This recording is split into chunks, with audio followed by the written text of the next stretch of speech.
This particular show is of profound importance in that we'll be discussing a subject that many individuals experience. Many people have extraordinary experiences facilitated by this particular medical condition.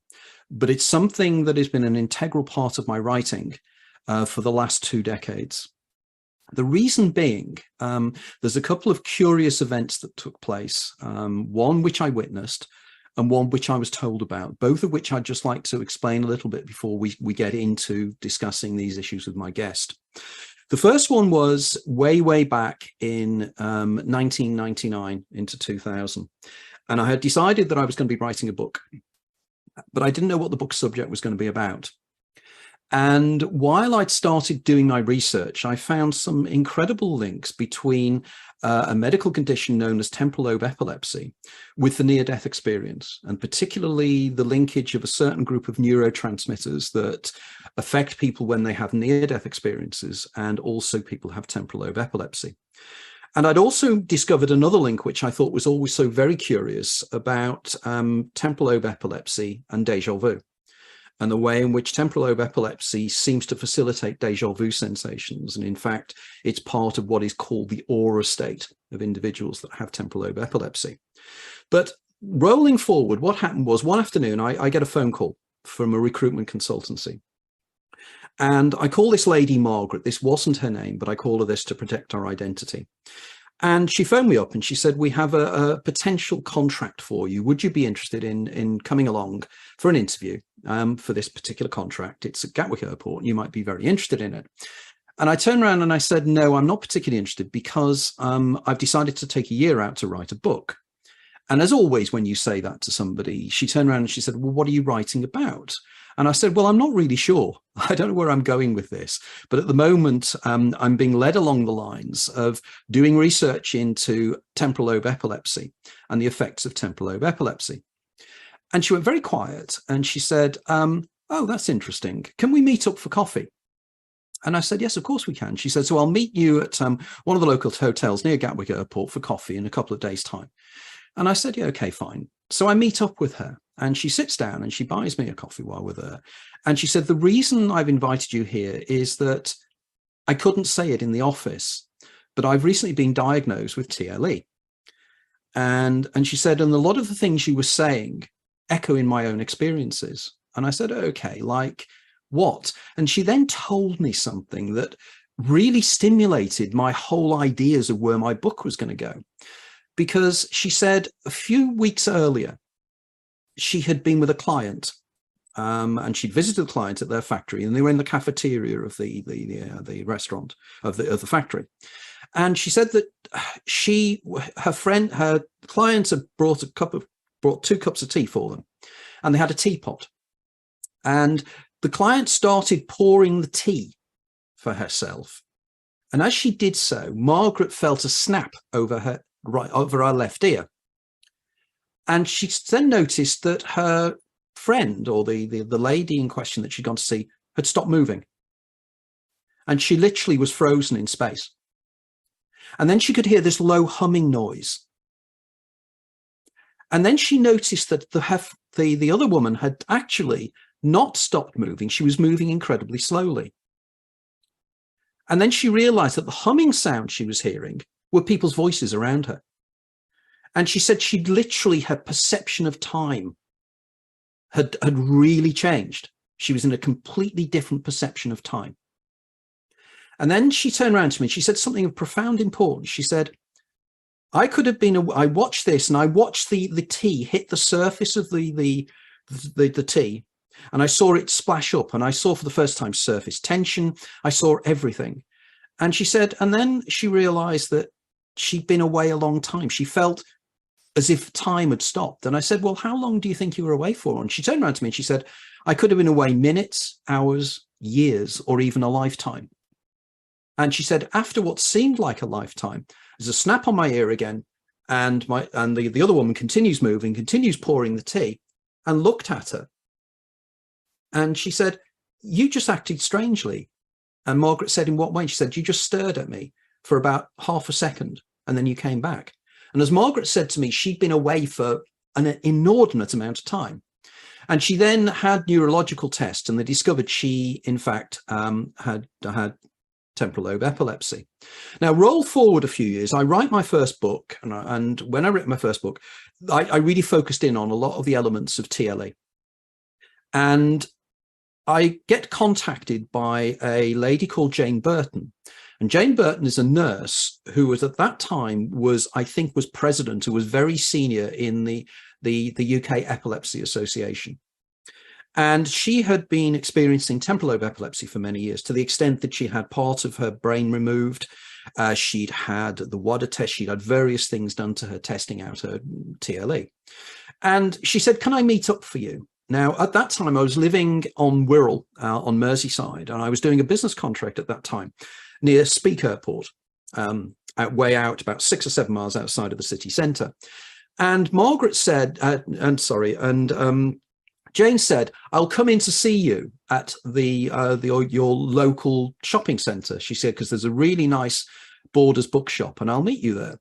So we arranged to meet, and she turns up. Now, to explain the layout of the Borders store, it had, at the back of the store, it had a mezzanine floor. And at the back of the store, it had a Costa's Coffee, which overlooked, like a balcony overlooking the rest of the shop and the entrance to the shop. So Jane arrives and she sits down, and I get her a cup of coffee, and she sits down and she turns around to me and she says, oh, I've just come in on the bus to the centre of Liverpool with my son and his friend. Then I've left them there, and then I get the bus out to you, and I'm going to go back after we finished, and I'll get the bus back into the centre of Liverpool, and then I'll meet my son in Liverpool and we'll head home. And she said, and she explains all this to me, and suddenly she stops and she stares at me, and I knew she was in a petit malabsence. And then she looked over the top of the mezzanine floor towards the entrance of the store, and she went, oh, what's he doing here? He shouldn't be here. That's ridiculous. What's he doing here? I told him I'd meet him in Liverpool. And she came back again. And I was just about to turn around to her to say, you've just had a petit mal, or I don't know if you use the term petit malabsence anymore, but you just had an absence seizure. And she just about to respond to me when she looked over, and she looked at the entrance to the door of the store, and she said exactly the same words as her son and his friend walked through the door. I had seen with my own eyes and heard with my own ears an absolute precognition. She precognized, she saw the immediate future of what was going to take place in her life, because she said to me, she said it happens a lot, but she said this first time that it's really been witnessed by anybody. Now, that to me was extraordinary evidence of just how altered states of consciousness can be absolutely fascinating in terms of this. Now, our guest today, Dr. Spiers, is a lecturer, senior lecturer at the University of Northampton, and she is involved in a great deal of work with temporal lobe epilepsy and research into temporal lobe epilepsy. So welcome. Thank you. It's good to be here. Okay, right. Now to start up with then. So you're a psychologist by training. You've got a PhD in psychology. Oh, no, you're not. Okay. But you... No, actually, I have a PhD in psychology, but I'm not a psychologist by training. I'm a psychotherapist. Okay. So what is it that stimulated your interest in exceptional anomalous experiences? What because it's such a fascinating subject, but why? Well, I think this ties to not being a psychologist. Actually, it's a good question. I have epilepsy myself, and I had the old-fashioned version of diagnosis called grand mal seizures. I had the old-fashioned seizures where the seizure starts. We call it now a generalized seizure that starts all over the brain. And I used to have seizures where I would fall and have convulsions. But I also had experiences that I couldn't explain, and they weren't like anything else I'd ever had or experienced. And I would go out of my body and be able to see my body from a distance. But I also had a bit of a conundrum because I was a hardcore materialist, and my neurologist said, your medication's not working. And I said, oh, okay, then my medication's not working. That's what this is. There was a bit of me that knew that I shouldn't actually tell my neurologist too much about this because it was going to be viewed in a dim way. I just kind of said, well, sometimes I feel a bit funny and it doesn't, you know, like things don't feel quite real. And he said, oh, it's your medication. It's not working. It's, you know. So I had that sense. And then I saw a program about somebody who was interviewed by a neurologist called V.S. Ramachandran, who's quite famous, and you talk about him in your book. Yeah. And Ramachandran spoke to a chap who, it was a Horizon program, a BBC Horizon program, who didn't take his epilepsy medication because he said that he spoke to God. And he said that he would rather speak to God than take the medication. He thought that it was a good bet, that he would rather speak to God and have a few seizures than take his medication and not talk to God. I think his name was Paul. That was how he was introduced. Yes. Yeah. And I found this fascinating. I found it really interesting. And then I heard about Michael Persinger's work, and he is a psychologist. And you also talk about Persinger, of course, in your book. And Persinger created what's called the God helmet, where he uses something that creates magnetic resonance imaging all over the brain, and creates the possibility for people who don't have any kind of problem with their temporal lobes to feel what he called a sense presence.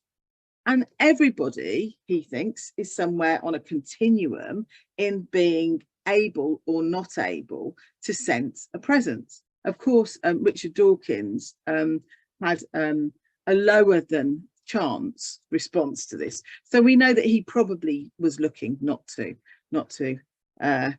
respond. But everybody else who's tried it has had a sense presence. So I was quite interested in this. I was thinking, oh, this is interesting.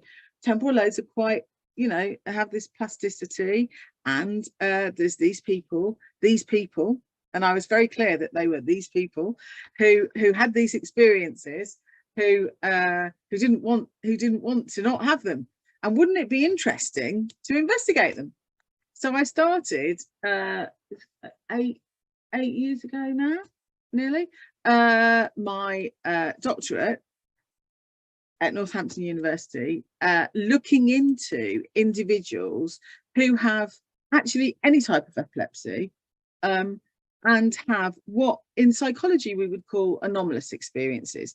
Actually, for the rest of us in the rest of the world, we don't do psychology speak. It would be anomalous experiences, would be something that's unusual or exceptional or spiritual or mystical or awe-inspiring or oceanic. These are all words that people use. Some people say they're transpersonal, they go beyond the personal.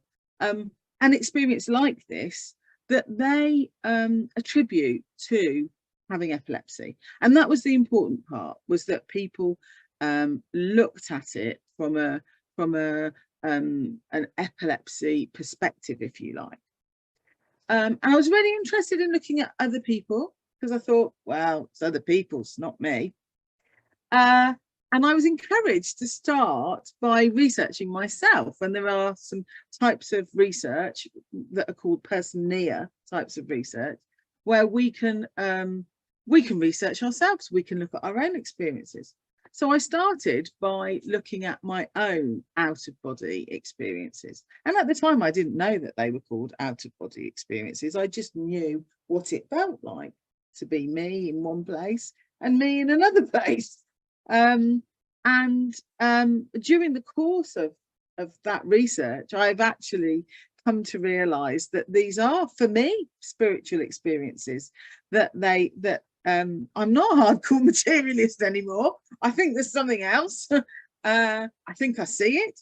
And I realized that actually there are a lot of people out there who have these types of experiences, and like me, they are very reticent to talk to medical professionals, particularly about them, for fear of being pathologized, medicalized, being told, as I was, that they need to take some more tablets, or that indeed they might lose them, like Paul that I started with. So that was where I started. I started in a position of criticality, I suppose. I was curious, but I was by no means a believer.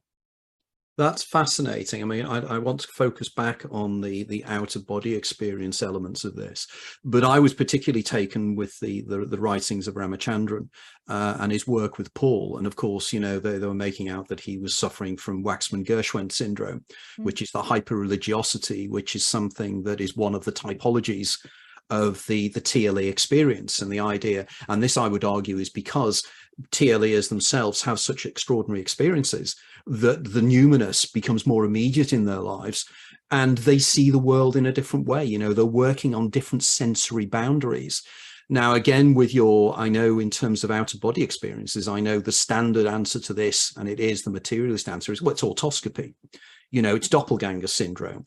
And because they give it a syndrome, or they give it a name, or they give it a label, therefore they consider they've explained it. I call it the labeling explanator theory. You know, we give it a nice name, we give it a preferably Latin or Greek. And you know, it's the idiopathic explanations, you know, the idea we haven't got a clue what it is, but we've given it an explanation. And of course, with doppelganger syndrome, you know, it is a very curious effect. And of course, we know with the work of Blanquet and other people who've been doing this research, saying they can reproduce the out-of-body experience by stimulating certain parts of the brain or fooling somebody into thinking they're outside of their body. But I would like to know more about your out-of-body experiences, because it's more than that, isn't it? You know, in terms of you are seeing yourself from another location elsewhere in reality. Now, I know Sarah has OBE experiences and everything else, and there's a number of my other associates and friends that have the same thing. So from your point of view, can you explain a little bit about your OBE experiences and how it affected you? Yeah, of course. I mean, I would start by saying actually that I mean, I'm quite pleased to say that that Gershwin syndrome is now becoming quite challenged in the neuropsychiatric world. I saw that in your wonderful article, by the way. Yeah, thank you. Yeah.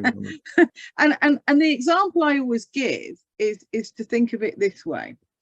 So one of the characteristics of Gershwin syndrome is circumstantiality, which means being very verbal or writing a lot. And I write poetry and I'm a lecturer, so I talk a lot. Does that mean I have a syndrome? Question mark. That I have an intensified mental life. I studied philosophy, so one could say that's circumstantiality, and that my emotional responses are very strong. And yes, they are, and that's what led me to be a psychotherapist. The other thing that they talk about is altered sexuality, and I'm not going to talk about that because that's something else. But all of those things are perfectly reasonable, normal things that one might say of an individual, that they write poetry, that they're interested in philosophy, that they have a rich emotional life. That is a syndrome. That's a perfectly normal response to being a person. However, that's not about my out-of-body experiences. So what I can say is that some of the experiences that I've had have been very much like the person that you spoke about earlier, where I've been just in the middle of an ordinary day. I have no aura or suggestion that this is going to happen. although a medical professional might say that this is an aura, but that's another thing. I have no trigger. I'm not distressed. I'm not tired. I'm not hungry. I don't have photosynthesis problems with epilepsy. You know, I'm just sitting in a meeting with my manager, and suddenly I have tripped out so that I'm in one place and I'm also out there in the cosmos, looking down on the world, looking down on the earth, looking at the universe, noticing that the world is a tiny place, that human beings are little insects scuttling all over it, that I'm in the firmament, if you like, the peace of the stars and the universe, and that I feel at one with all of creation, the whole universe. And I'm also simultaneously aware of the fact that I am sitting having a meeting and that I'm talking about something perfectly inane with someone else. And I have a sense of both of those things simultaneously. I can't tell which me is the real me, because they're both me. I think I'm noted they're usually out-of-body experiences where there'll be something like some kind of cord or some kind of umbilical cord that connects one with the other, but there's no physical sense of either, if you like. But I'm very aware of having gone into another plane. Because again, yeah. You know, this is again something, you know, going into literature, going into the writings of people like Dostoevsky. And of course, Dostoevsky himself was preoccupied with the concept of the double, the concept of the other. And the same goes for a number of writers that supposedly experienced epilepsy. You know, it seems to be Guy de Maupassant with his book, his novel, The Hauler. You know, again, it's this idea of a kind of a splitting of consciousness into two separate loci, both of which are you, or you are you at a deeper level. And these are just emanations that is a duplex. And of course, in my writings, I have what I call the daemon eidolon dyad, which very much takes this idea and runs with it and says, you know, there's a great deal of evidence from neurology, you know, the Roger Sperry and Michael Gazzaniga's work on cutting the corpus callosum, of course, in operations to do with epilepsy and trying to stop the seizures crossing the corpus callosum to both hemispheres. So we have an awful lot of information. And funnily enough, I'm working on my new book at the moment. And at the moment, I'm really digging into the work of Wilder Penfield and how some of Penfield's operations with people who had epilepsy were quite extraordinary. So we have this kind of splitting of personality. We have this kind of breaking down of what the barriers of reality are, but also being in a location that is somewhere else. And I'd like to bring Sarah in here, because I know that one of the first reasons that Sarah and I were in contact was about Sarah's experience with out-of-body experiences and dreaming experiences as well. So Sarah, what's your ideas on this so far? Well, with my out-of-body experiences, they've usually been associated with dream states as well. Although I had one experience when I was a kid of crossing a zebra crossing on my way to school and just having this instantaneous understanding, a bit like what you were talking about, Louise, of being in two places simultaneously. I was totally aware of the fact that I was still on the zebra crossing, but I also had this understanding of a place that I existed in before I was born, which was in a nebula with my twin brothers, the sort of energy of my twin brothers before they were born as well. So, but I felt kind of safe, and I certainly didn't, you know, sort of disappear from anyone's attention for that period of time. But I remember that distinctly. It was like I had a few experiences like that as a kid, and then most of my other experiences of out of body are like false awakenings. As a child, I had a cabin bed, and when my dad used to come in to tell me to get ready for school in the morning, I would have about sometimes like 10 false awakenings where I would get out of my bed, think I was getting my uniform on, and then halfway through it'd be like, oh, I can still see I'm actually in bed. And I think that was something, to me, it felt like my spirit was leaving my body, because my body was just like too tired and not prepared to make that physical effort into getting ready for school. So I used to experience that quite a lot. And then these days I don't generally have out of body experiences very often anymore. The last time I did, it was I think a kind of hypnagogic state where I then went into a lucid dream, but it started off me leaving my body, and then I was still in that same kind of world. I was just slightly separated from my body, like drifting down onto the floor, and I was making these tiny micro movements with my fingertips, and as I was doing it, I was creating these kind of like cobweb 3D matrices, but I felt very much aware of the fact that I was sleeping on my bed and sort of secure and safe as well. But I think there's something about, I mean, I've had out of body experiences where I've experienced like a shock. So, you know, people talk about fear of death experiences alongside near of death experiences. And I've had those experiences where I thought I was going to die. I wasn't actually in any real danger of dying, but I felt this kind of pop out of material reality to escape the terror that my body is experiencing. And I had that experience once when I was walking in Brecon Beacons National Park, and I thought I might die of exposure because it was snowing, and I had this sudden panic of what a stupid thing I'd done, and I'd come with no water. And my body fell to the ground in a kind of dramatic, I mean, I wasn't actually going to die, but I was like a sort of dramatic collapsing. And then I felt myself kind of pop out of ordinary waking consciousness. And then what was weird is I had a sip of water through one of those survival straws.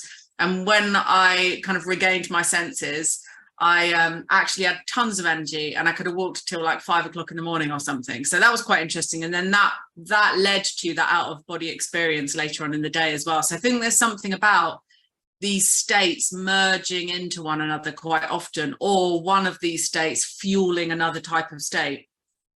I thought it's extraordinary, isn't it? The way in which we have the neurotypicals who experience these things. Neurotypical being such an archaic, nasty phrase, isn't it, really, as if there's normal and there's non-normal, and of course there's no such thing as that. But I'm fascinated by Louise's point that, as I understand it, then you started off very much as a materialist reductionist in terms of the position, and were very much reducing the ideas, the experiences down, but your own experiences ultimately turned you round to saying, no, the experiences are real. Can you just expand a little bit on this? Because I find that quite intriguing.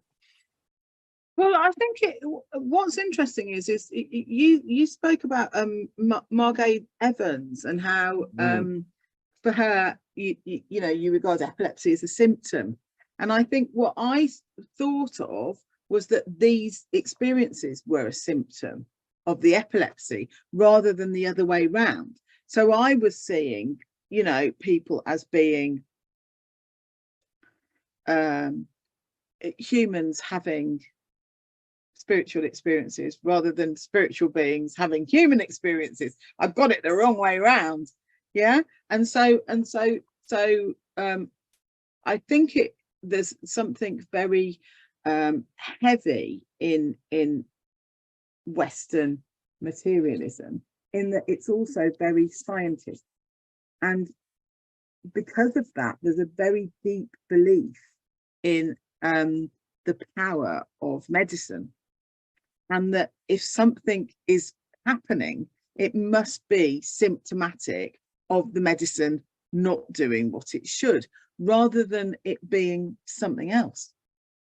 And I guess that's where my research has taken me, to realize that rather than being symptomatic of something, rather than being something which is you know, needs pathologizing or medicalizing, that actually the experiences that some people have, and a lot of those people actually have epilepsy and all sorts, not just temporal lobe, is a spiritual or a mystical experience, in the same way that someone who doesn't have epilepsy might have a mystical experience.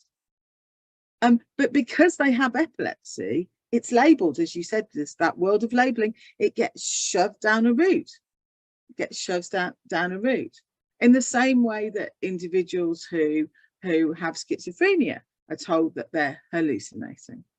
And what I thought was really interesting was when, Sarah, you talked about popping, because that's, of course, what shamanic people talk about all the time, is that popping into another reality. And a lot of my participants talked about they talked about wormholes and different spaces, and going into different spaces and being aware of it being like a wormhole.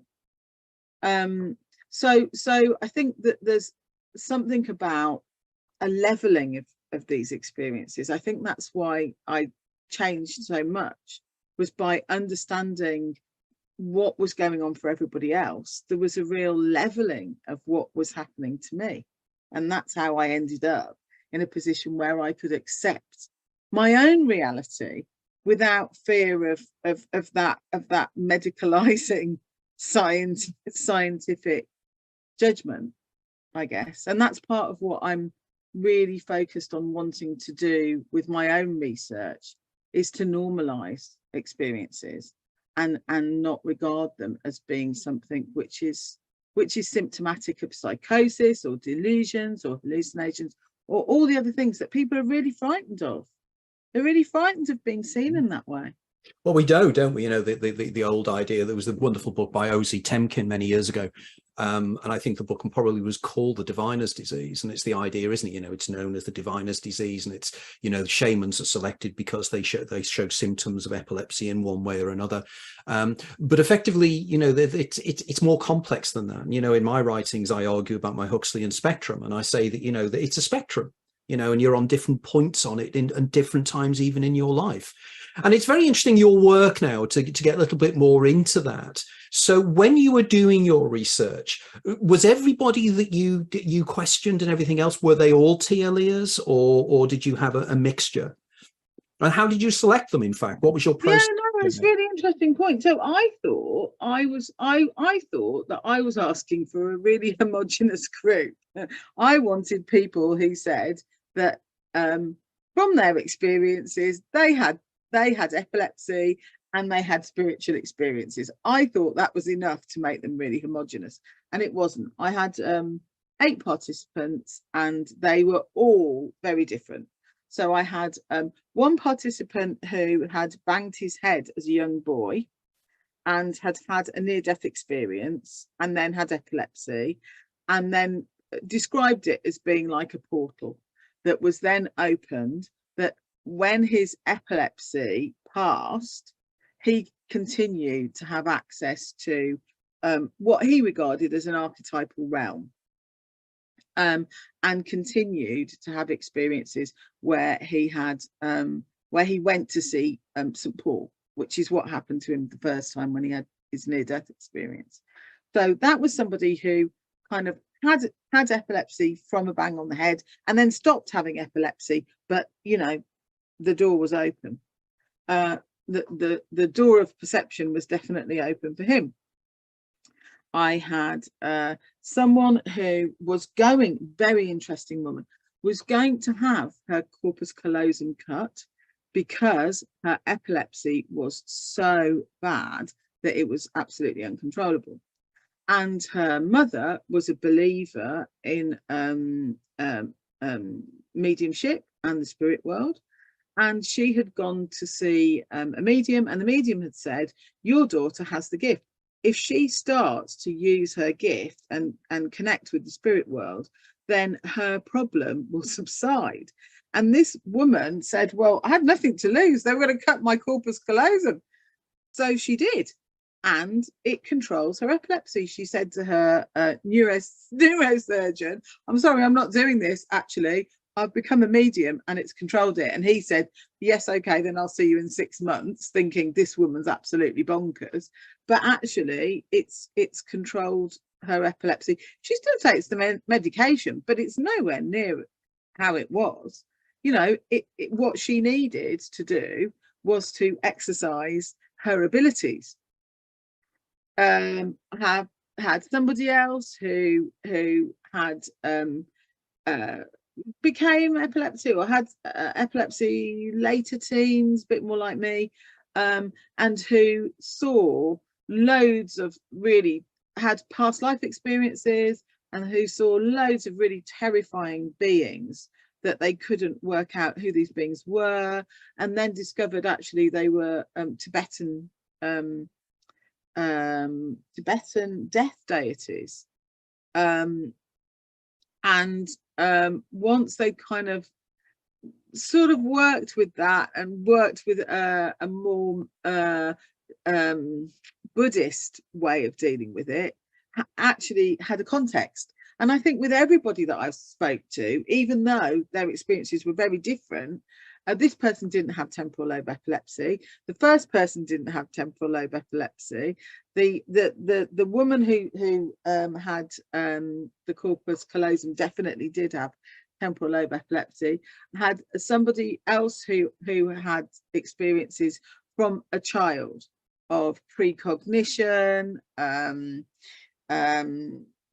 out-of-body experiences, deja vu, seeing other beings, seeing portals, having downloads of information. So Sarah, you were talking about going to another space, but also having other abilities.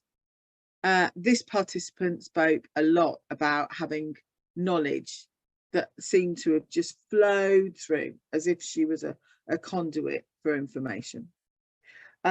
She had idiopathic generalized epilepsy, not temporal lobe epilepsy. So we've got all these different, I've got had another participant who's in a car accident who ended up with temporal lobe epilepsy, but who was like Paul and had a sense of what he called presence and spoke to God.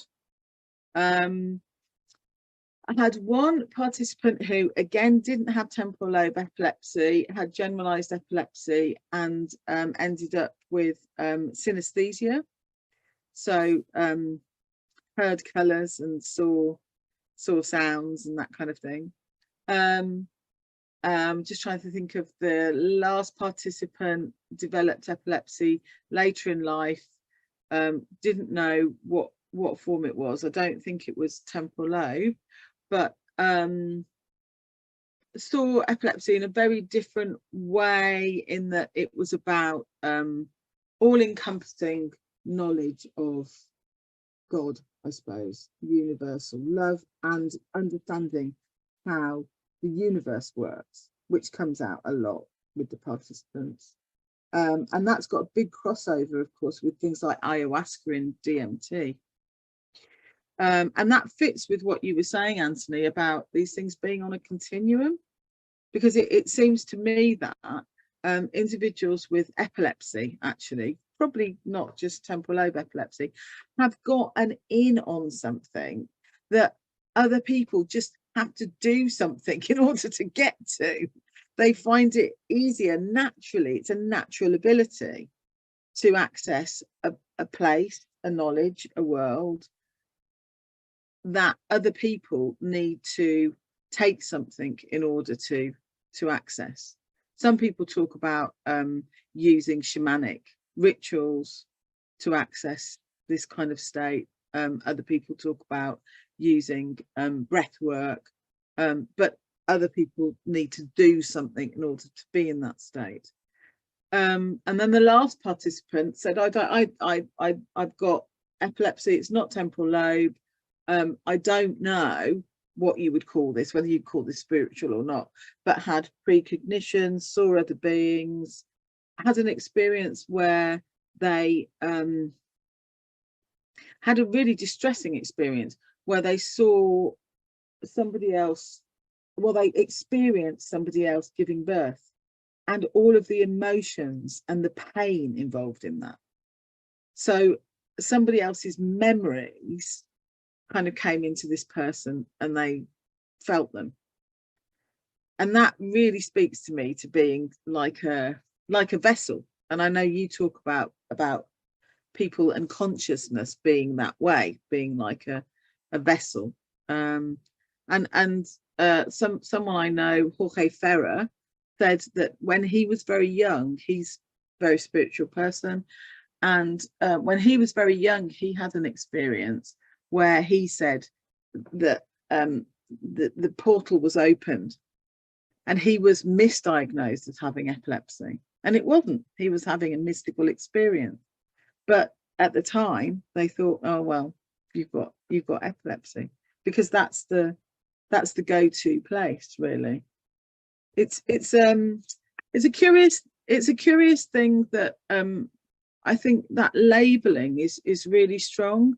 So the desire to find the place in the brain where this happens means that people are driven to say, oh well, you know, if this bit wiggles, then it must be this.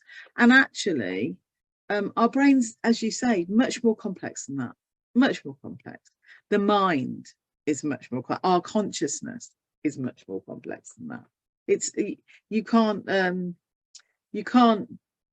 reduce it to a bit in the brain. So it's very interesting. Yeah, all different sorts of people. Yeah. I was just going to say, it's very interesting what you mentioned DMT and ayahuasca, and this makes me think about the relationship between kind of set and setting in psychedelics, and the same can be said of dreams as well. That if you feel that you are having access to some special divine realm and not you are the subject of terrifying hallucinations and you're losing your mind, that there's a security in that helps you through those experiences. So I think, you know, like a spiritual breakthrough or a spiritual crisis that can be held and not thought of as an affliction for people affects the way that they experience it, whether they have negative or positive experiences. And in those cultures where those kind of spiritual breakthroughs are considered valuable and important, then these people get treated with respect, and there's an understanding, there's a framework that exists for those people to make sense of those types of experiences. Yeah, one of my participants said, in another culture, I'd be a shaman. Yeah, and context is everything, isn't it? For all of these things. And in a Western context, the context is taboo. So not only are you cursed because you have epilepsy and the stigma attached to that, but you're twice cursed because you then have experiences which are regarded as hallucinations or delusions or psychosis. And actually, there are lots of people having those experiences who are not regarded in that way. They just don't have epilepsy. I think you're hitting the nail on the head here. I think one of the major issues, and it's something we've discussed on this program many, many times, is that these experiences are far more common than is generally assumed. People tend not to talk about them because they feel embarrassed, because if they do so, they will be ridiculed, which is utterly ridiculous, which means effectively that modern science is missing a whole area of experiential evidence that if they actually looked at it in a more positive and objective way, we might be able to join the dots that we are failing to join at the moment. I mean, I find it quite fascinating that, you know, I spend a great deal of my time reading about quantum mechanics and the workings of the brain, neurochemistry, the way the neurology of the brain functions. And if you start to be looking at the brain as being a form of receiver, as Henri Bergson argued, and that the brain is there to actually take out information. So effectively, the brain is an attenuator, you know, again, as Aldous Huxley himself argued, you know, the brain is there to take out information. It's to allow us to function within whatever environment we are existing within at the present moment in time. But what happens is that individuals that have an experienced temporal lobe epilepsy, schizophrenia, classic migraine, autism, various other areas, these all open the doors of perception and to give a wider area of experience. Now, again, ticking the boxes of your subjects there, it's amazing. We had synesthesia taking place. We had near-death experiences taking place. We had out-of-the-body experiences taking place. These are all fascinating altered states of consciousness that people experience on a regular basis. Now, we argue and we will say, we'll categorize them as being hallucinations. And of course, the definition of hallucination, I mean, for instance, the very last book that the great Oliver Sacks wrote, on hallucinations itself, was pointing out that people, when they have things like Charles Bonnet syndrome and everything else, these hallucinations are just as much part of the experiential world that your brain is creating as external reality is. Your brain is inwardly creating a facsimile of the external world inside your head or wherever it's located. And all that happens is that people whose abilities are slightly different, and I think synesthesia is a classic example of this, isn't it? Where the people hear colors and everything else as well. It shows that our sensory world is not what it seems. It's not, there's not a one-to-one relationship between what is out there and what, the term naive realism is the term that's actually used. So to me, it's experiences like this that we should be looking at and embracing rather than categorizing and pathologizing. They're making into a pathology, which is ridiculous. Too many people have them. I mean, when I do my lectures and talks, what always happens is that, you get a group of people, I'll give the talk and the lecture, and then the best part of it is sitting down afterwards, and people feel now they're in a safe space where they can share the extraordinary with you.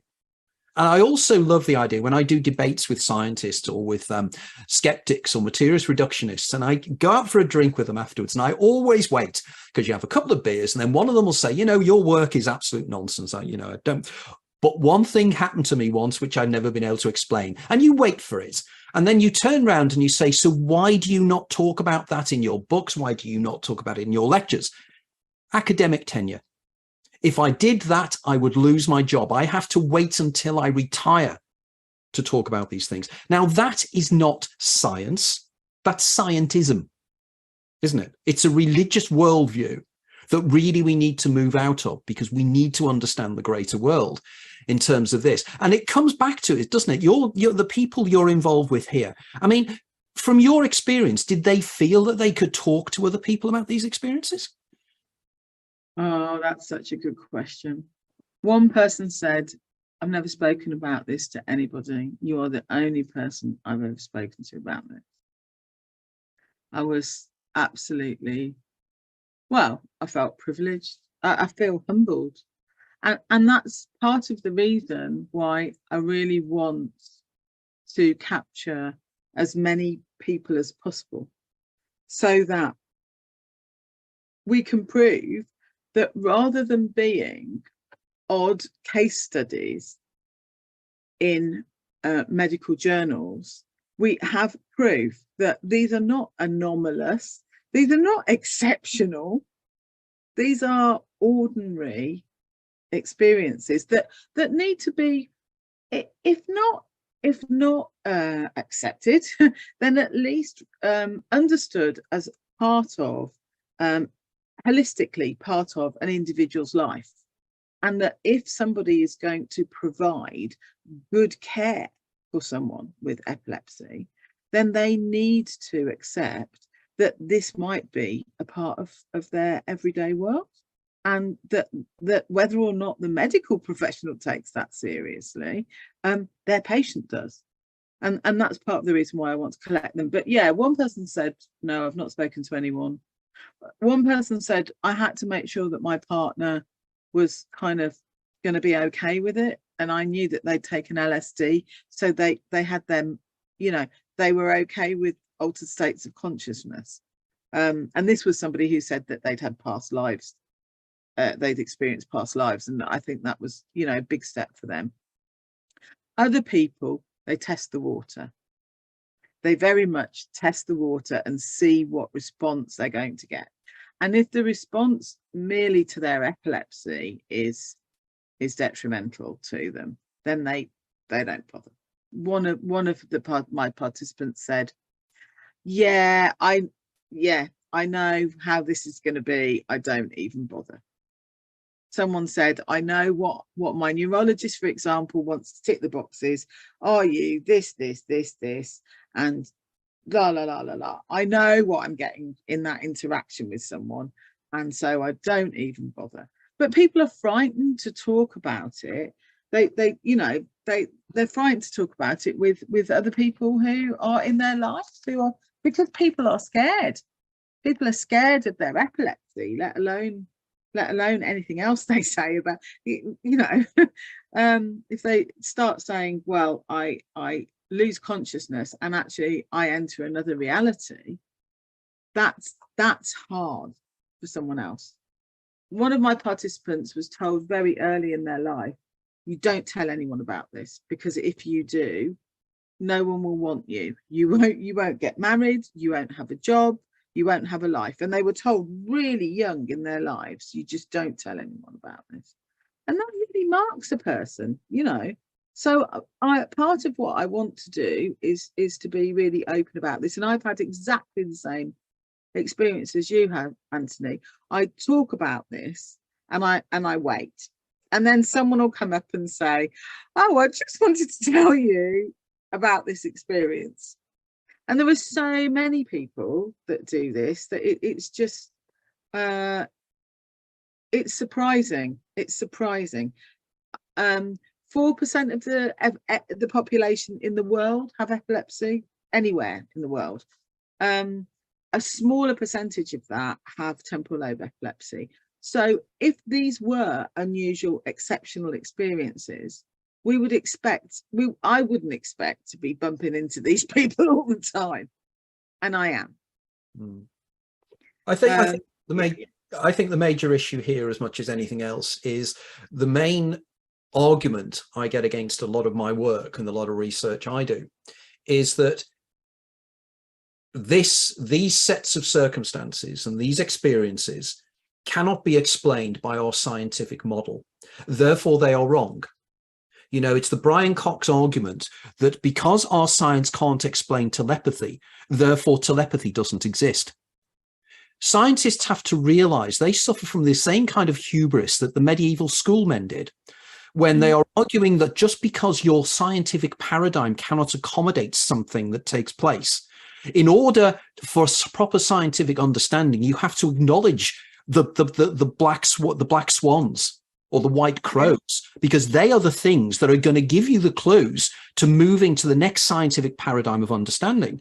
Now, within quantum mechanics and within cosmology, we have dark matter, we have dark energy, we have no idea how non-location works, we have no idea how superposition works. There are so many things within modern science that we do not understand that could be used to explain a lot of these experiences.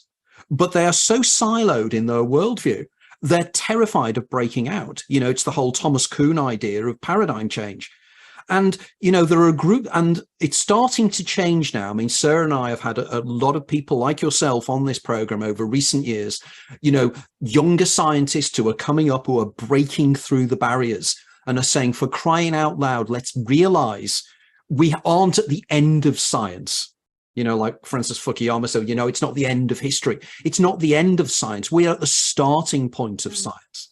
You know, you can imagine future generations will look back on us and they will look at our Heath Robinson science, the way in which, we know, for instance, we know that you plug in the maths that you use to understand quantum mechanics, and you plug in that maths within Einstein's physics. They don't work. You get infinities, which means we have two realities in the same universe that we believe are both explanations of what really means, what is really about the universe, and they contradict each other. That cannot be right. As David Bohm said, there must be, you know, hidden variables underneath all this. And it's the hidden variables. We're only going to discover the hidden variables if we start listening to people like you and start listening to people's experiences, and more people are willing to come forward. And this is why your new survey is so important in what you're actually doing. And we will come to the end of that in the moment as well. But is there, of all the work you've done thus far, is there just one particular finding that interests you or amazes you of all the things you've discovered over recent years? I suppose this is a long answer to a short question. We like those. You know, I asked people to explain the ineffable. I asked people to give words to the noetic. And aside from the fact that people had these mystical, non-material experiences of another reality or another way of knowing. And the fact that I wasn't surprised to know that people who have epilepsy, who have these experiences, spend a lot of time managing other people's reactions and their fear of dismissal or madness, and their sense that they have to keep things a secret. Those weren't a surprise. What was a surprise was the fact that everybody who I interviewed, and certainly it's been my experience, has taken that knowledge, sort of internalized it, and seen themselves as walking on a spiritual journey, but most importantly, that they need to use in service of others. So, and that's why I think this is such a genuine experience, which isn't just something that happens to someone. Because we're not just talking about taking a bit of LSD and going, hey, wow. This is people who integrate these experiences and then use them to help others. So 3 of my participants were psychotherapists. 2 were mediums. 1 thought that she had to share her knowledge so much that she actually considered becoming a nun. So these are individuals who integrate this stuff and then go, how can I look after other people? How can I use this experience to make sure that I help to heal others or to, make life easier for them? And that was a real surprise to me. I didn't expect that at all. I thought it would be I had this experience and it was a bit odd, but nothing as clear and as integrated as that. That was really fulsome, in the same way that you do see with people who take ayahuasca and who then view the world differently. It's a bit like the Matrix, isn't it? You've got a red pill and a blue pill, and once you've taken it, you can't see anything differently again. You just can't. Well, I think it's rather similar, isn't it? It's something you pointed on earlier on, the oceanic feeling, the book concept of the idea of feeling you're part of a greater something else. And I think we in the West, we have a cult of individuality. We have a cult of the idea that I am enclosed within my body. I'm a meat machine that is individuated, that is not part of the greater world. Whereas if you take a more holistic point of view, and the more we're starting to understand that the universe itself might be holographic in nature, that, we are part of a greater something. And when we go inside ourselves, we go inside to come out. By going inwards, you find, the concept of finding the God within. Now, friends of mine that have, and I've written about this in previous books, people who've taken 5-MeO DMT, turn around and say, the qualitative difference between normal DMT and 5-MeO is that you will meet entities and you'll do everything with normal DMT. But with 5-MeO, you become part of a greater something. You realize that, we are, as Bill Hicks said, one consciousness experiencing itself subjectively. And of course, we then move into the areas of pandeism and the idea that everything is us and we are everything. And when you go into these altered states of consciousness, this is the one thing that people all the time come back and say, God is within me. Whatever God is, it is a collective something. And of course, that's why individuals, when they have near-death experiences and everything else, come back and they care more for their fellow human beings because they realize that they are me and I am them. Yeah. Isn't it?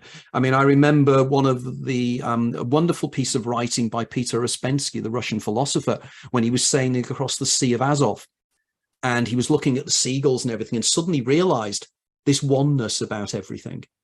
And everything is just one. It's the concept, within the Kabbalah of the Or Ein Sof, the singularity that is everything. And it's only when you have extraordinary experiences like this, but you can't bring it back to everyday reality because you're speaking a different language. Or in fact, even more so, we're restricted by our language that we cannot convey the experiences when people experience the noetic. And for people who experience altered states of consciousness and ASCs, that it must be so difficult. You want to tell the world of the extraordinary things you've experienced, but the world doesn't understand because it uses a different language, you know. And from that, you know, from your work, the amount of work you've done now, I mean, what was the final findings, the key findings from your PhD thesis on all this? Because you did some phenomenal work. So what was the overall overarching thing that you discovered? Well, I mean, I think I go back to I think that the key thing, which is that that this is a profoundly transformational experience. It's not and that people can tell the difference between not feeling very well because of their condition and one of these experiences, and that is new in the literature. That really is new. Nobody else has pointed that out. That there are individuals with epilepsy who have these experiences who are not just people who have temporal lobe epilepsy.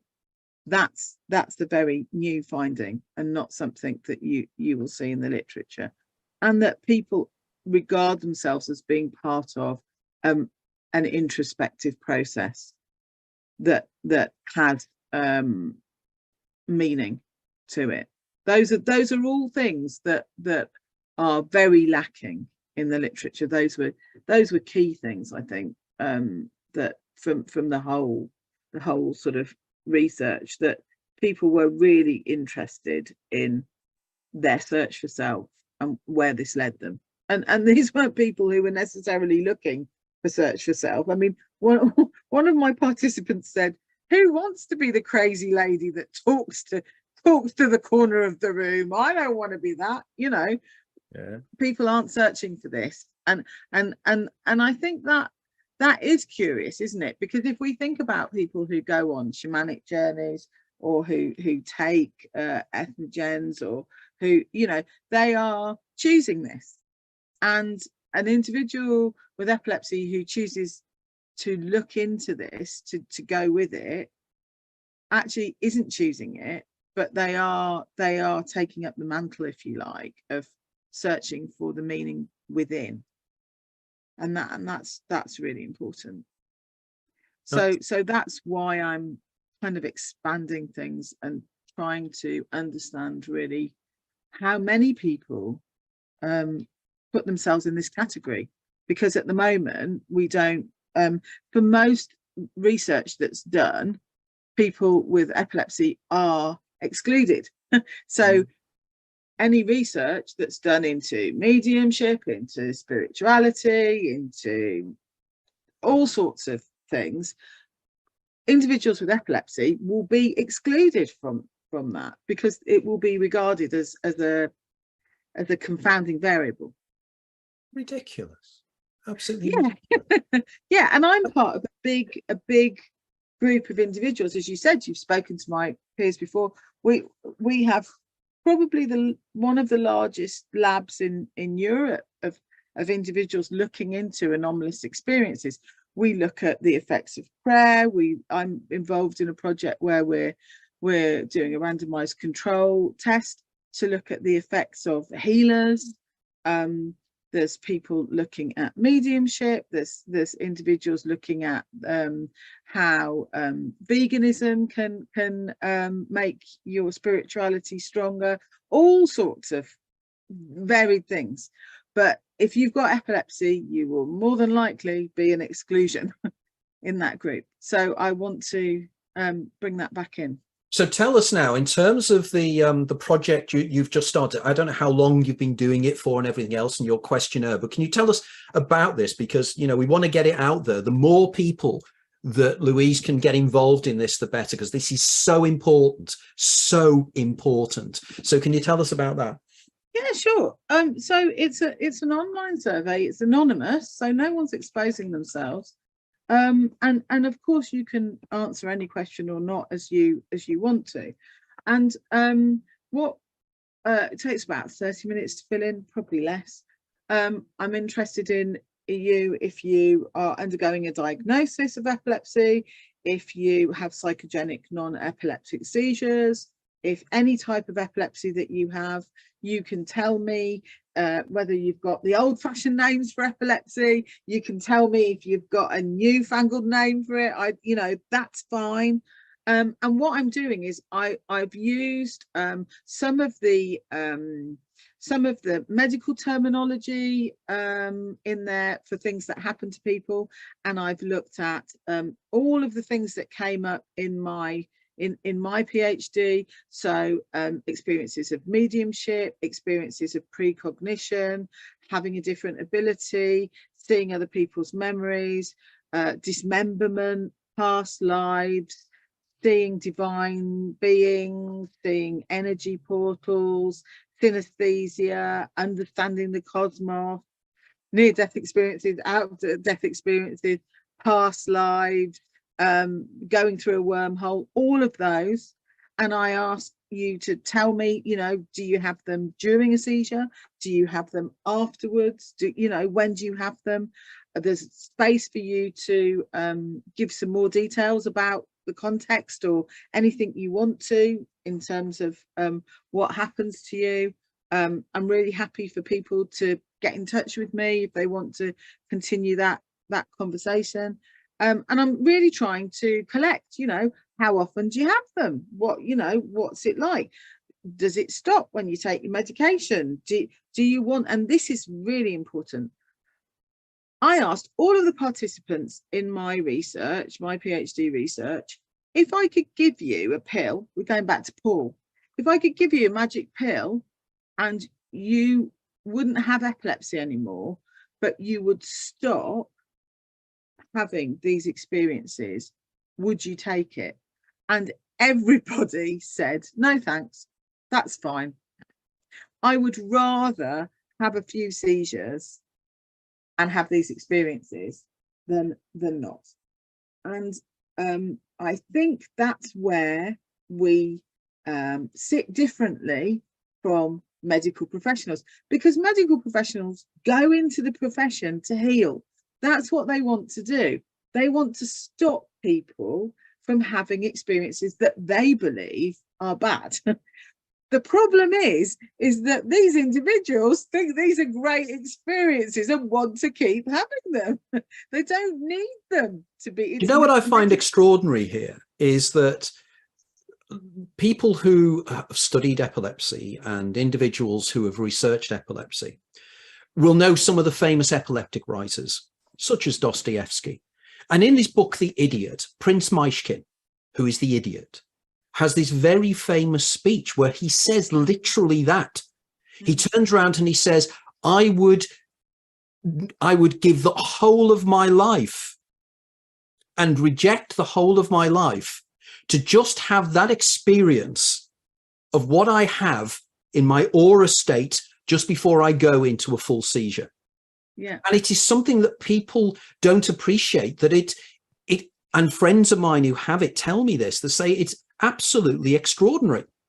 It is the most incredible experience. They don't want to change it. Just found it here. He says, you all healthy people can't imagine the happiness which we epileptics feel during the second before our fit. I don't know if this felicity lasts for seconds, hours or months, but believe me, for all the joys that life may bring, I would not exchange this one. And I thought it was, Dostoevsky being dramatic, and it wasn't. And so absolutely, you're right. I want to know about that. I want to know about that in this survey. And so that's why I'm asking people, how often do you have these? When do you have them? What do you have? Tell me all the details, and then I can collect them. I can, tell me your age and where you live. The survey is running in French and in English. So what we're hoping, I'm working with a colleague in the University of Lorraine in France, and what we're hoping is that perhaps we might be able to, in the fullness of time, reach some cultural perspectives, so that we might be able to see, okay, well, you know, if we've got people who are from different cultural groups, is it any different? Do they see different things? Do they have different experiences, or do they have near-death experiences as well, or is it a Western thing? I don't know. So that's what we're hoping to do, and I'm hoping that people will circulate the details as widely as possible, and get as many people as we can to respond. So the project has been running for quite some time now, and we're collecting responses now in the next couple of months. That's so important, isn't it? I mean, well, I've just written the section of my new book. I'm writing what I consider, what I hope to be the definitive book on near-death experiences. I'm reading every single academic paper that has ever been written on the near-death experience for the last 30 years. And I'm not going to hit the deadlines because there's so many of them. And every time I read an academic paper, there's a whole more academic papers I've got to read. And I keep spinning out into various areas. But one of the major areas for me is the cultural aspects. You know, if it is culturally similar in all environments and in all cultures, we are dealing here with something that has independence of any sociological aspects or anthropological aspects, doesn't it? It's independent of us. Well, one of the things that I found that I thought was really interesting was when I first started looking into this. I mean, we know that the first peoples that talked about this were the Babylonians. We know that. There are in the British Museum, there are some lovely little cuneiform tablets. I've held them. They're called the psychiku, which means all diseases, and it's like the Babylonian equivalent of the DSM. Right. And they were great watchers, the Babylonians. So what they did is they watched and they said, okay, well, if a man does this, then he's got this, and if a man does this, then he's got this. And tablet 26 talks about epilepsy, and they say, if a man, I've got it here actually, if a man is currently suffering from epileptic attack, or the gods or goddesses are angry with him because of it, if he sees alarming visions and is constantly in a state of fear, if he engages in outbursts against gods or goddesses, or has delusions of the mind, so it goes way back, this notion of delusion, then he will evolve his own religion. There you go. The Babylonians said it in, I don't know, when was it? Let's see what the date was. 626 to 539 BC. So that's the first we have of this. That is so perceptive, isn't it? Because of course, one of the you know, going back to Waxman Gershwin, you know, and of course the hyper religiosity and seeing significance in things that other people don't. I mean, in one of my books, and I think it was in the Daemon, it might have been, I had a whole section on religious leaders from the past who had shown elements of epilepsy.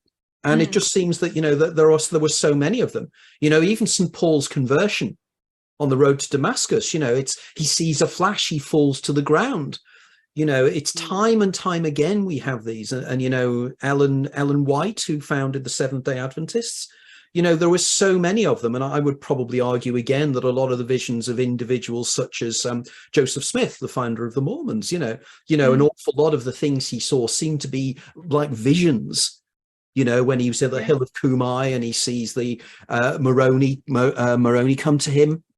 You know, again, it's almost, and again, it's an area that fascinates me, again, is welding this into entity encounters within UFOs. You know, the idea of meeting entities in one way or another. You know, you know, we have to start... I think that's not explored at all, really. No, and this is what I'm trying to do with my work. I think I'm probably unique in the world, being the only writer that's pulling in alien encounters into DMT encounters. And I know some are doing it, but they're not then doing the neurological factors and the academic factors of these. And we have this huge area of information that we can use, as long as people are willing to just take off their hats and move away from their silos and pick up something and say, okay, you know, this is telling us from quantum physics, this is telling us from neurology, this is from neurochemistry, but the experiential is just as important. Listen to what people tell you. Yes. Don't categorize it. You know, do as the anthropologists do. Do not bring your own social mores into the thing you are interpreting, because that's wrong. You think about it, in the 1950s, Alistair Hardy, you know, put that thing up in the mirror and said, okay, tell me about your religious spiritual experiences. And people wrote in by the droves. And there are some accounts of people with epilepsy in the Alistair Hardy archive. What I'm doing is the equivalent of that. I'm saying, just tell me the experiences, because actually the more people that talk about having anomalous experiences, the more we see, and we see it, that these are not anomalous. They're very, I don't know what the equivalent of anomalous is. Anomalous. they're very ordinary. We should do this. The British Society of Anomalous Science. Yeah, we should do this. Anomalous. It's like your wonderful term in one of your papers, to be non-pejorative about people who experience temporal lobe epilepsy. What's the term you use? Because remember, I emailed you on it. I thought it was wonderful. I can't remember now. Oh goodness, now you're asking me. Because it was a term you used, and I thought, wow, that is so good. Oh, thanks. You know, we'll have to try and remember it now, won't we? Yeah, that's the problem, isn't it? When you get these things, you get, because I remember reading one of your papers about your own experiences, and your own experiences are extraordinary. Maybe we can talk a little bit about them now, because one of the papers you sent me, I found very moving. I mean, how you dealt with it all at the time, you know, was powerful, absolutely powerful, you know. And I think people have to realize that. I think it's important that other people who are going through epilepsy need to realize that other people are going through the identical things. I think it's sharing, isn't it? Yeah, that's so important, that normalization of this, and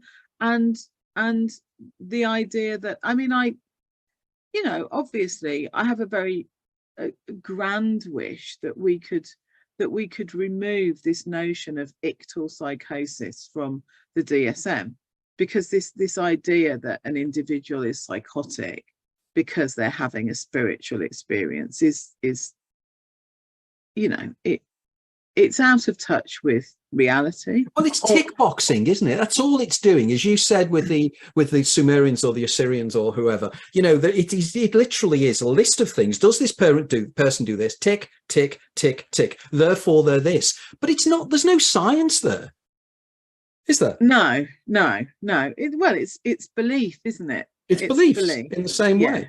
Yeah, and so it's important for people.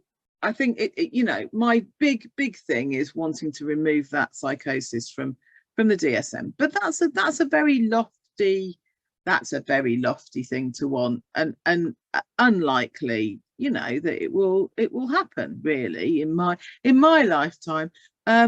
However, allowing individuals to see and be seen, that is possible.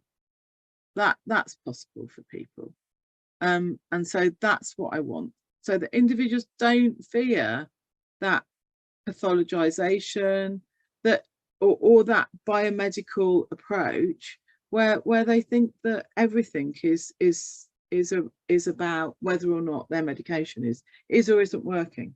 It's not, you know, it's more than that. It's much more than that. And I mean, the World Psychiatry Association, they had a sort of a positional statement in about 2016 where they said we need to research more into religious and spiritual experiences. So actually the psychiatric profession is moving faster than the neurological profession. Psychiatrists have a tendency to be more open to a non-consensual reality than perhaps individuals who are responsible for medication and diagnosis. Well, I think I'd use the analogy here of neurologists. It's rather like when you're looking at a painting by Seurat, the pointillists. What they're doing is they're right up close with the painting and they're seeing the dots, but they're not joining the dots because they need to move away to look at holistically to see what it really symbolizes. So what they're doing is they're looking at the chemical reactions and the way certain neurochemicals and the way serotonin does this and dopamine does this, but they're never actually thinking, but what is serotonin acting upon? It's a chemical, but it's acting upon something that is an epiphenomenon of brain structure, which is consciousness. But, as 1994, when the Australian philosopher, I can't remember now which his name is, it's just slipped my mind for a second, but when he came up with the hard problem of consciousness, how does inanimate matter in the brain create you and me? There's no answer to that. We still are no close to that billion-dollar question. But this then extrapolates into experience. It extrapolates into the way we see the world. There's so many things here that we need to deal with in one way or another, and I find it quite frustrating that we've still got eliminative materialists. We've still got people like Daniel Dennett and the Churchlands that are completely convinced that we have no inner life at all. It's an hallucination. We are fooling ourselves into thinking we are even self-aware. I mean, what a nonsensical statement. Every single sentient human being on the planet can dismiss that statement in a second. But it's still their religion. It's still their viewpoint. So, and I hope that work like the stuff you're doing, and I still think that extraordinary human experiences facilitated by things like temporal lobe epilepsy are going to be the things that are going to break us through into the new area. And I hope so. I mean, Oliver Sacks, he was very generous. You talked about his book Hallucinations. I think the way that he talks about the experiences of individuals who have these kind of exceptional experiences was actually the most generous and the kindest that I've seen in print, because he talks about how these kinds of experiences can tell us something about our humanity. They can tell us something about what it's like to be a human being in a at all, let alone in a non-consensual reality. Because they're like aesthetic experiences, he says. If we can think of them like that, then what is beauty? Well, nobody tries to find out. Well, actually, they are now starting to look at where in the brain it might say that, but it's nonsense to say where in the brain might you find your love of Monet. That's in the impressionist cortex. Probably. Yeah, very good.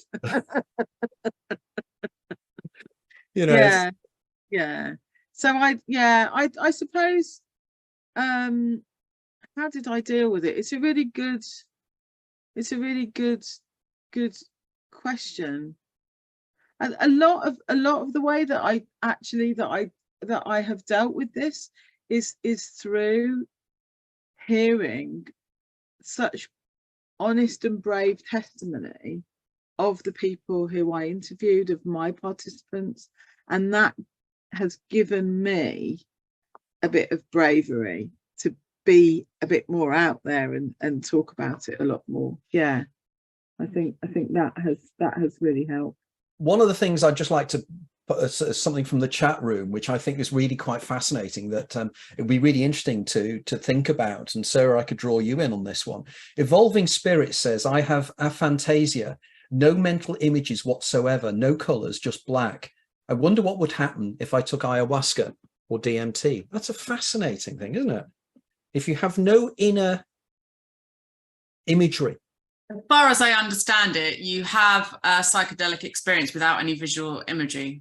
But also aphantasia is different for different people. So some people do have visual imagery in their dreams. So in which case, if they took ayahuasca, quite likely that they would have visual imagery. And it depends whether it's something that they've been born with or something that's developed over time? Because I do think it's also an aspect of what's being called digital dementia now as well, where people don't have such good visual mental imagery. So yeah, it is interesting. I guess you could just explain that again. So digital dementia, can you expand on that for a second? Digital dementia is where people are having the kind of cognitive decline associated with the sorts of cognitive decline you'd get in much older people as a result of using media and digital devices so much that they aren't like using their own mental cognitive functions, and therefore it's kind of atrophying to some extent. Have you got any opinion on that, Louise? That was really quite fascinating, isn't That's terrifying, isn't it? That is terrifying. I do know someone who has that condition, actually, not the digital one. And although they don't have an experience of a visual experience, they do experience energy. So when having an altered state, they will experience shifts in energy and and emotions and feelings. But that's also how if you have aphantasia, you experience dreams quite often. It's like you have an emotional sense of feeling, even an idea that something's there, but not sort of clear, lucid visual imagery. Yeah. So there is a connection. Yeah, there is a connection to something, even if you don't see anything. Yeah. Fear not, person in the chat room. Absolutely. So what's your intentions now with the research? When you've got it all together, what are you going to do with it? Well, a few years ago, just before COVID, I spoke at an international congress of psychiatrists who were interested in spirituality. And part of the feedback that I got from that was, this is really interesting, but you're only talking about a really small number of people. And actually, we need to know, is this prevalent? So what I'd like to do is take this big body of survey respondents and then put that out there into the world. I'm going to talk with, I'm involved with an epilepsy charity in the UK. So I'd like to get out there to their members, but also through their professional membership, talk to neuropsychiatric individuals, epilepsy nurses, like the lady that you were involved in. There are epilepsy nurse specialists, and publish this so that I can get a conversation started, really, in the literature. One of the things that probably some people are not aware of is that I worked for 18 months at Young Epilepsy, which is a school very close to where I live here in Lingfield in Surrey. And that was really quite fascinating, because I used to speak to the psychiatrist there and the neurologists and various other people. But what was really fascinating was talking to the people who were responsible for the children in the school and in the college and in the little units, because what they did was they'd have houses and they'd have about 5 or 6 children or young adults living together in these circumstances. And I used to spend opportunities talking to the heads of the houses, and they were saying they said that they told me that they regularly witnessed telepathy. They regularly witnessed the fact that even though there were no clocks on the walls, the children knew exactly what time it was. There were also a number of children who had severe autism, and some of the abilities that the autistic children had were absolutely uncanny. And I said, so would you generally say your consensus of opinion is, what skills do these children have? And they said, phenomenal. We just need to channel it in some way, because it's extraordinary. The things we witness on a daily basis are extraordinary. And wouldn't it be amazing if I mean, Perthinger talks about how it could be the source of psi. Wouldn't that be amazing? Yeah, no, absolutely. And I'm reminded, when you were talking there a few years ago, I was doing quite a lot of research on schizophrenia. And I wrote a book on the near-death experience with a guy called Professor Dr. Mahendra Pereira, who's an Australian psychiatrist. And when he was studying, when he did his PhD rather than his doctor's degree, he specialized in schizophrenia. and he worked with a guy called Alex Jenner, who was professor of schizophrenia, professor of psychiatry at Leeds University. And he put me in contact with Alex. And I had the opportunity to have a very long chat with one of the world's leading experts on schizophrenia. This guy had spent 45 years of his life researching schizophrenia and allied experiences, you know, like TLE and everything else. And I asked him, and I said, so you're one of the world's leading experts on schizophrenia. What is it? And he said, I've absolutely no idea. He said, all I know is it is not one typology. There are so many different facets of this. We've lumped it together because we have no idea what it is. And I would argue that within my Huxleyan spectrum, I would argue that the same can be said for this, the schizoform epilepsy, isn't there? On the extremes of epilepsy, there's the schizoform elements. And I know that my friend Myron Dial it overlaps into that area. And as he said, you know, and Myron has been on this show a couple of times, you know, that the doors of perception are so open for these individuals that they can't even function correctly because there's so much information coming in. The filters just aren't working anymore. The filters have gone, they're blown off. So no wonder they act erratically. It's because they can't deal with it. And I think, you know, that we could pull into here, as I say, autism and various other things, because I think that a lot of these areas, they have elements of each other in one way or another. And we need to think, well, you know, where's the feedback mechanisms taking place here? What can this tell us? Instead of compartmentalizing them, let's relook at them again. And let's talk to the people who experience them. You know, that's what you should be doing. That's what you're doing. And that's why your work is so important. You know, absolutely. Right. I'm aware of getting towards the end now. So, Louise, can you let us know how anybody that's fascinated with this can contact you, check out your website, everything else? So where can they come to? So I can be contacted on louise.spiers@northampton.ac.uk, my university address, and the university also holds details of my research. So if somebody looks up Louise Spiers, Northampton University, then they will see the details. That's no problem. I guess that you hold details on your website. Yeah, I will put up the links as well. Yeah, because the link for the research, which I can put in the chat room, is quite long. Okay. So whilst I can read it out for people, whilst they're desperately scribbling it down, I'll put it in the chat.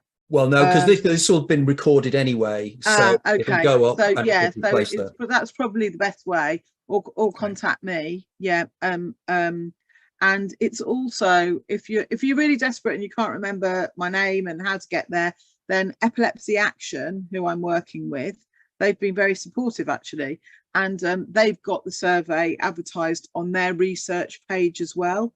So you can always go in through Epilepsy Action's research page, and they have it advertised too. Wonderful. So that's the way to do it. Wonderful, because funnily enough, Myron's just made a comment from America. No doctor has ever explained my experiences. I just have them. Sorry about that. And it's true, isn't it? You know, it's they're trying to compartmentalize the extraordinary. Yeah, and that's not. It's not my desire. My desire is to say, aren't we wonderful, and don't we all have access to something amazing, and shouldn't that be honoured? Absolutely. Is there anything that we've missed that you think from our conversation that you'd like to mention now, or anything, or you know, do you feel? Oh goodness me, no. I think we've spoken about so much, and I could talk forever about this stuff. I don't know about you, but totally. It's and the crossover, I think, with different conditions. People are always asking me, I have schizophrenia, do you think it's like this? I think it, you know, people who are non-neurotypical have a different way of engaging. Sarah, have you got any final points?